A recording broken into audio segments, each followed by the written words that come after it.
Hello বন্ধুরা, সবাই কেমন আছো? আশা করি সবাই ভালো আছো। তো আজকে সকাল সকাল ঘুম থেকে উঠে মা বলল যে তোর বাবা গেছে পোলের দিকে, মনে হয় মাছ পড়ছে, দেখ না গিয়ে। তো মার কথা অনুযায়ী আমি ঝটপট বেরিয়ে পড়লাম পোলের দিকে। তো গিয়ে দেখি পোলের চারিদিক প্রচুর জল, সব ধান জমি জলের তলায় চলে গেছে। আর মাছ পড়ছে, প্রচুর মাছ।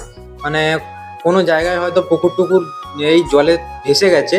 তো ভেসে যাওয়ার জন্য প্রচুর চারা মাছ এসছে। তো সেই চারা মাছ ধরার যে একটা আমাদের গ্রাম বাংলার মনোরম দৃশ্য, সেই দৃশ্যটা দেখো। সকাল থেকে ভোর প্রায় 6:30 বাজে, সেই মুহূর্তে দেখো মাছ ধরার কি একটা মনোরম দৃশ্য। তো খুব সুন্দর লাগছে চারদিকে দেখতে, কিন্তু ধানের যে গাছ সব জলের তলায় চলে গেছে, কিছু দেখা যায়নি। আর আমাদের গ্রাম বাংলায় ছাড়া এই দৃশ্য আর কোনো জায়গায় দেখতে পাওয়া যায় না। তো মাছ খাওয়ার থেকে ধরার আনন্দটাই সব থেকে বেশি। ভিডিওটা যদি ভালো লাগে সবাই লাইক কমেন্ট শেয়ার করতে ভুলবেন না।